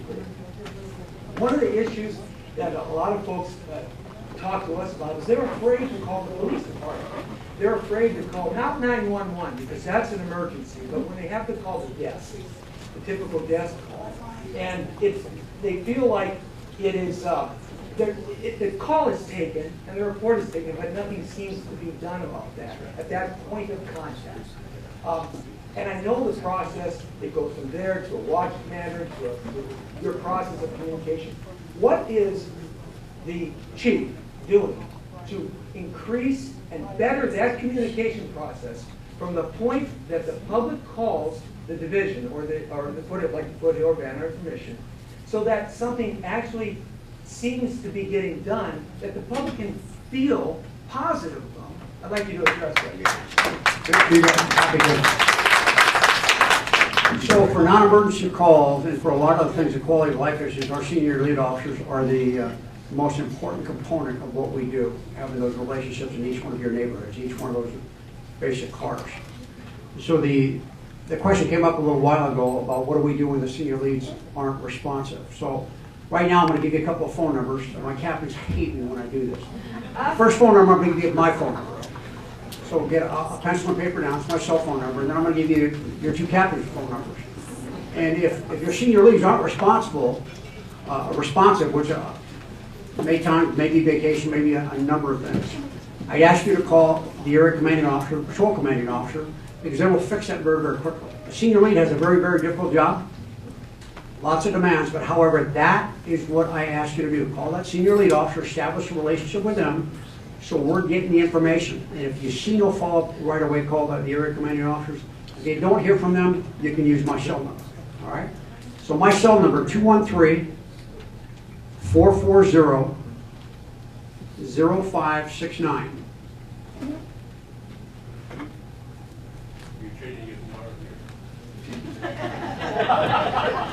You wake me up at 3 o'clock in the morning for a question on that's all good. Okay, so Captain Lillian Carranza's cell phone number. This is, watch how they smile when I do this. How did you know she was great? She has to. 818-205-3634. And Captain Neiman's phone number, I'll repeat these if you need me to. 818-693-2461. So the deal is, for this to be effective, it's about accountability, and we work for you. So if the senior lead's not responsive, call the captain. If the captain's not responsive, call me. I guarantee you something will happen. Everybody get those numbers? Okay, so my number, 213-440-0569.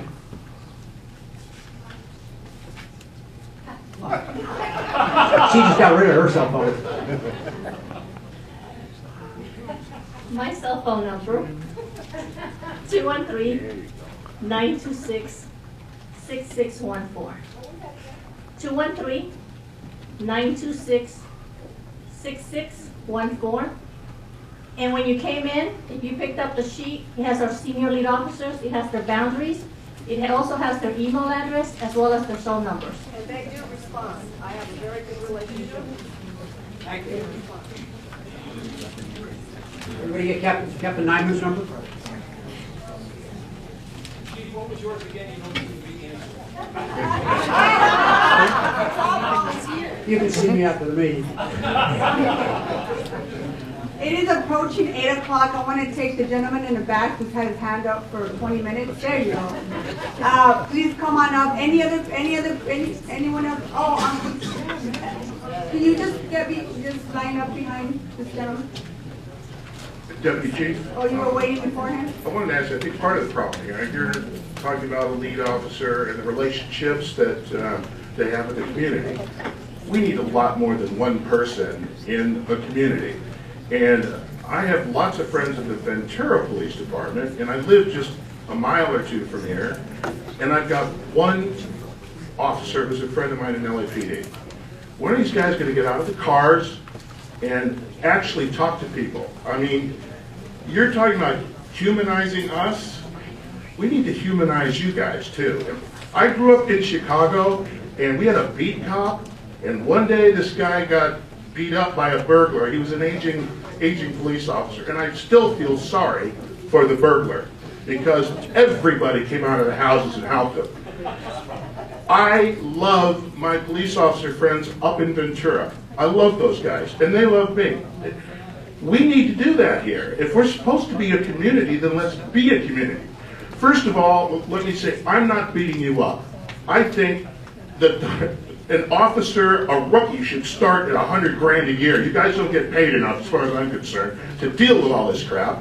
And what I really need to ask is, what is the relationship with the media? And I wish they were still here, because they are not helping you at all. They are working against you, and that upsets me, because I know who the people are behind the badge, and they don't deserve it.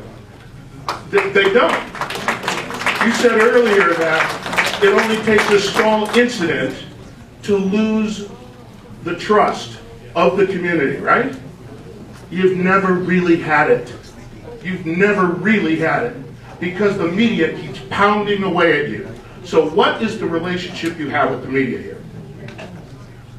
So I'm going to go to your first question first. I couldn't agree with you more. It's all about us getting out of the car and building relationships. I talked about relationship-based policing. That's what you're talking about, the same thing. It's about us building those relationships so that those cops are seen as human beings. I get it, but what are you doing to build it? So, bottom line, that our big push, my push, I've been here in the Valley for 2 months, it's all about relationship-based policing. So it takes a lot for us to get cops out. But one of the things that fights against us is calls for service. So, agreed. We are damned if we do, or damned if we don't.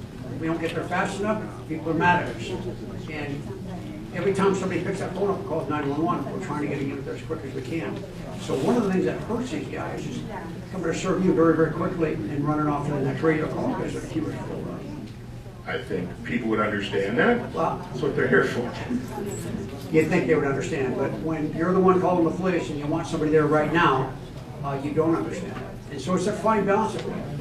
Believe me, my whole push is about relationships. It's about building those relationships with our cops, their senior lead officers across the board.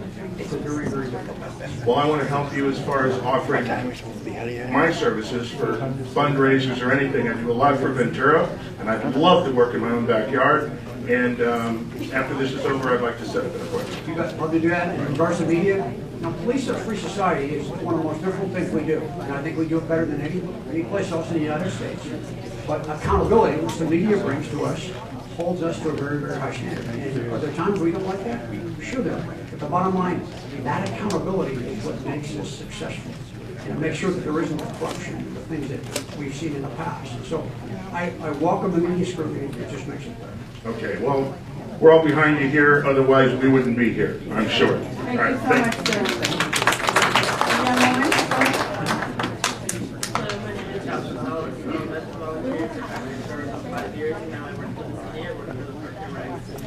And the big problem that we have in various parts of Van Nuys is the corruption of homeless and also people that live in mobile homes. Talking about public safety, right?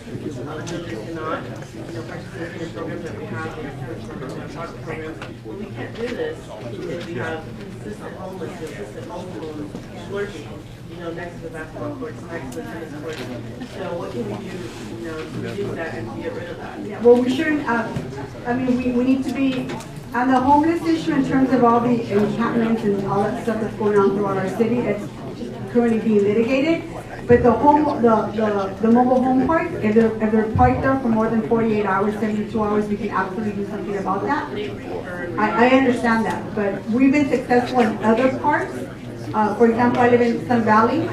Fernandez was park was having the same problem, we dealt with it. So if you can get me the more like the times that the motor homes are there, and they're there now, I need the information so that we can send folks out to clear them out. Maybe we need parking restrictions and actually enforce them. Actually, that works as well. And homeless should not also they cannot be there. They can't sleep at the park. They can't call that their home. There's ways that we've been strategies that we've been able to put in place. So if you talk to Guillermo, what park is this? This is Van Nuys Recreation. Okay, so if we talk to Guillermo, we will tell you the strategies we've been able to use in parts of Arleta and Sun Valley that have actually worked. Okay, thank you. They don't want to hear from me. First of all, I'd like to say thank you to all of the public servants who are here. It's not an easy thing in this day and age, in society the way it is and how it is degenerated. But thank you all for being here, for everyone who is here. I have 3 items that I would like to mention. One is gangs, homelessness, and some of the aggressive and other altercations and that sort of thing that arise out of this. I, in the last 7-8 months, am working as a maintenance person on the church. It's on Sherman Way between Kester and Van Nuys Boulevard. The pastor there one day was entering a bagel, I guess Western bagel. There were some officers there. They started to chat. Says, which church do you pastor at? He mentioned it to them. He said, did you know that was the #1 place for selling drugs here in Van Nuys? Maybe once upon a time. But it has lingering, it has improved. We have one person there who serves as security from one of the churches that we rent to. He has made a tremendous impact and attends these meetings regularly. I am his assistant in that endeavor, but there are gangs in the apartment building that are directly behind the church. We find bottles, cinder blocks, bricks, and even some shooting that has happened. They even shot a window. He has been shot at, I have been shot at, so it is quite dangerous at times. Our #1 concern is safety. There's children, there's women, there's other elderly people on the premises, and at any time, even in the front lawn where they congregate, there have been people, I believe one of the latest senior lead officers to transfer over here to Van Nuys who's getting involved, and there is an impact, and there is, I guess, along Sherman Way Circle, there used to be a lot of homeless people there, and it's all being cleaned up. So I applaud all of the officers and everyone who's involved in this endeavor. Sometimes, yes, it does take time, and we understand that we are the eyes and the ears. We contact you. Sometimes it is a process, and then with your skills training, you take care of and resolve the issues. I feel badly that sometimes that your hands are tied, so to speak, with some of the litigation and some things that go on. But we got to keep plugging away. We can't give up hope. These are our communities, our neighborhoods, and we just have to keep focused and realize and know that at one point there is going to be a turnaround point. Thank you. And if we can get the building, the address to the building behind the church, to one of the captains. Yeah. Thank you. Yes, ma'am. Hi. First of all, I want to say thank you for allowing me to come up here and join this meeting. Chief Green, we got to meet a couple months ago. Captain Neiman, Captain Carranza, I've had personal encounters with you on a positive base. Councilwoman Martinez, I've missed you at a fundraiser also, and I'm a big supporter of the Jeopardy program. Okay. Gio was a mentor for my 6 sons. And what I'm asking is if we could get a better location for the Jeopardy program. Officers there are great support. Officers, they all get involved when there's an event. The whole Van Nuys division, officers get involved. There's a big positive role model in that program for the kids. It's not a negative program as people used to put it. It's a lot of mentoring, positive, and they need a better location. And also our senior lead in my area, great response. We've been working together and we had a big problem where I live. He jumped on it within 45 minutes as soon as I found out who my lead officer was and got my area cleaned up. So they work really hard as a team in the community. Thank you. Thank you. Good evening. My name is Simon Vivian. I represent the law offices of Legal Clinic on Van Nuys Boulevard on the corner of Friar Street. And I was just suggesting possibly there are over 2,000 or 3,000 business owners in Van Nuys. If we can put up some kind of a program that every business owner would donate $20 a month. You know, 1,000 businesses, that would be $20,000 a month. And we can get a pressure washer, the same situation at Hollywood Boulevard on weeknights and weekends. At 3 o'clock in the morning, the pressure washer could come out, Van Nuys and Sepulveda, you know, some of the side streets. And for $20,000 a month, we can have Van Nuys clean from Ventura Boulevard all the way to Gloucester Boulevard. Everyone would donate $20 a month. That's not much for any of us. Bless your heart, bless your heart. It's a very, what you're talking about is a business improvement district, Yes. and we have those throughout the city of Los Angeles. They are run by business owners. They basically contribute to a special fund that then goes to collecting trash and doing the water pressure and cleaning the sidewalks. The majority of the business owners in a bid have to agree and to the conditions. I can talk to you about this offline. I feel like we need a different meeting just to talk about the revitalization of Van Nuys Boulevard, which we are going to do.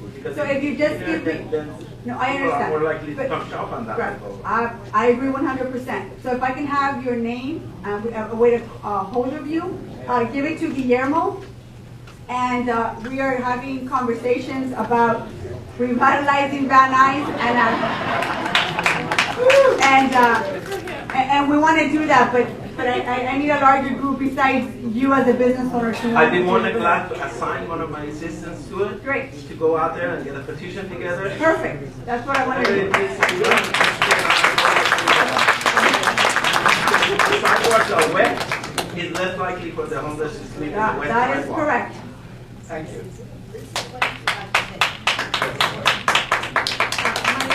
Island, and I've been a volunteer with LAPD since 2004, training LAPD officers about autism. And we have a wonderful model program, Mission Possible, where we bring officers and the disability community together. I'm continuing to do that work. It's called Be Safe. And Be Safe models for our young people how they should behave when they meet the police. We teach them to show their hands, to cooperate, to stay where you are, to follow instructions. So my question is, would you be interested in having a conversation how we might bring Be Safe to Van Nuys? And the other piece of it that's so important about Be Safe is that we bring the police and the young people together to build relationships and teach safety. Yes, that's me. So. Yes, absolutely. Thank you very much. Hello, everyone. I'm Howard Benjamin, Vice President of Van Nuys Neighborhood Council. The message is very simple. Van Nuys Neighborhood Council is one of 97 neighborhood councils within the city of Los Angeles. We meet on the corner of Van Nuys and Sylvan Street the second Wednesday of every month at 7 p.m. to God knows when. We invite everyone in this room to attend that meeting. You'll see how neighborhood councils interact and get things done within the neighborhood. We're in the process of adopting an area that has been unrepresented in Van Nuys for the last 17 years since the program started. This was an initiative that President Thomas and I took on head on because these people have not had city services. They've not been treated fairly. They are members of they live in Van Nuys. They have a Van Nuys zip code, and yet they have been unrepresented by North Hollywood West, Valley Village, and Panorama City. They have a Van Nuys zip code. We're taking them in. I invite everyone to attend the meeting, 7 o'clock, Wednesday evening, this Wednesday, we meet the second Wednesday of every month. Please come. You'll see how we help change this city. Thank you very much. Oh, go ahead. Hi, my name is Stephanie. I'm an 11-year homeowner right here over in this neighborhood. We have a high crime area. We have great mid-century houses. My entire street is families with small children. And I know we went to the neighborhood city council with the halfway houses that are going in our neighborhood. And doing a little bit of research, there's quite a few. I mean, there's well 30, 40.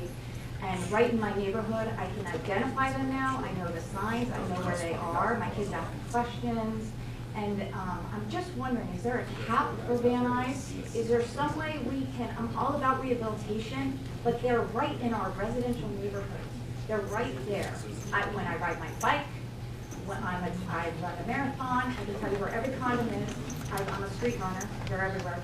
But is there anything that we can cap this on? Is there a petition we can do? I feel like Van Nuys has done their share. Yes, and I couldn't agree with you more. So to answer your question, there isn't a petition. Some of these boarding homes are certified and are regulated by the state of California.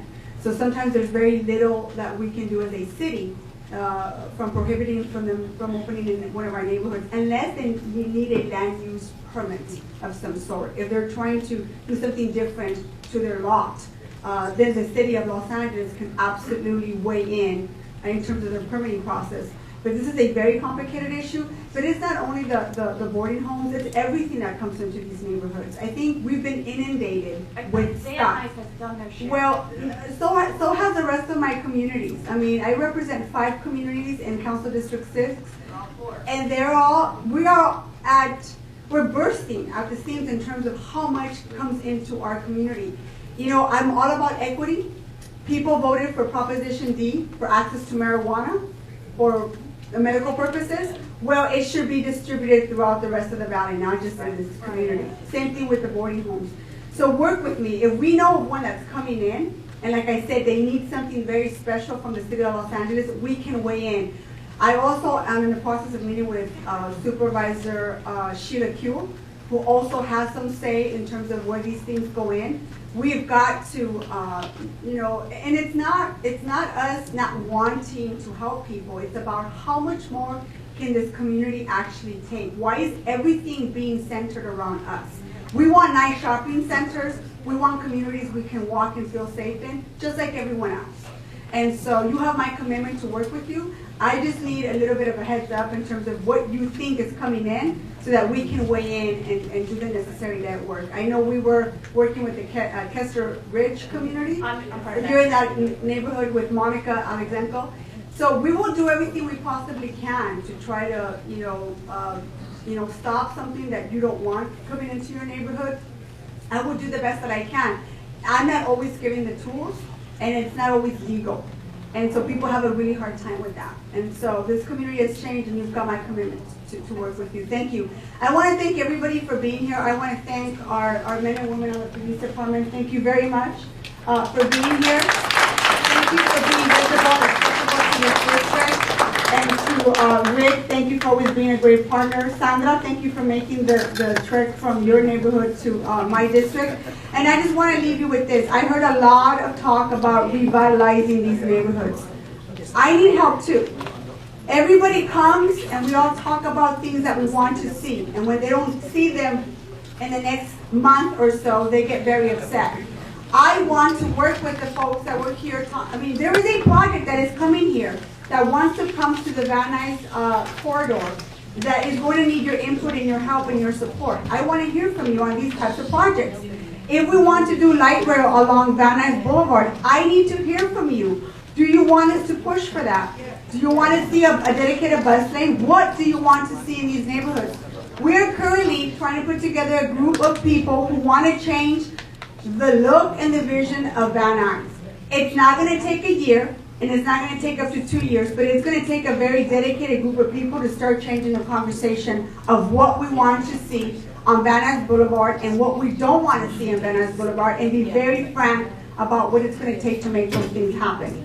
So like I said, you've got my commitment to do that. You know, we have another term to serve in this office. We can do great things together, but this cannot be the last time that we are face to face and have the conversations about what needs to change.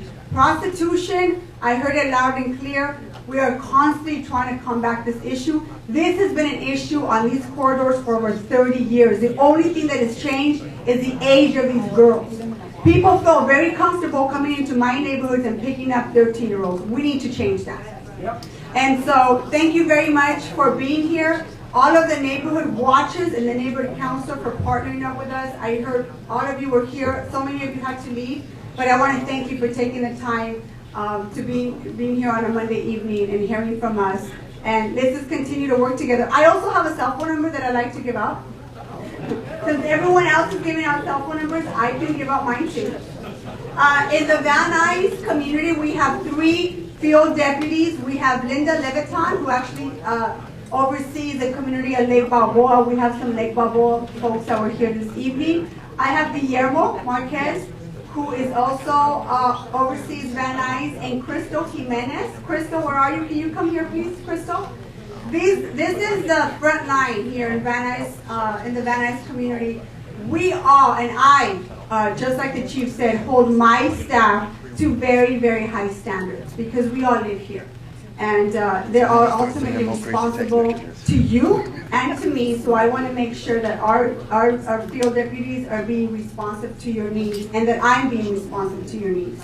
My cell phone number is area code 818-480-2601. 818-480-2601. If I don't get to you within an hour, please give me a break. I will get to you as fast as I can, or I will direct one of the field deputies to answer your question. But again, if we are not being responsive to picking up bulky items, to getting back to you on issues of basic services that you all pay for as taxpayers, give me a call. I have a full-time staff member with a dedicated truck to pick up mattresses, televisions, and sofas 5 days a week. Last year alone, 500 tons of trash were picked up in these neighborhoods. So we've got a lot of work to do. So I will allocate the necessary services and allocate the necessary monies to pay for this stuff, but I need you guys to communicate with us. Thank you once again for being here. Have a good evening. Thank you.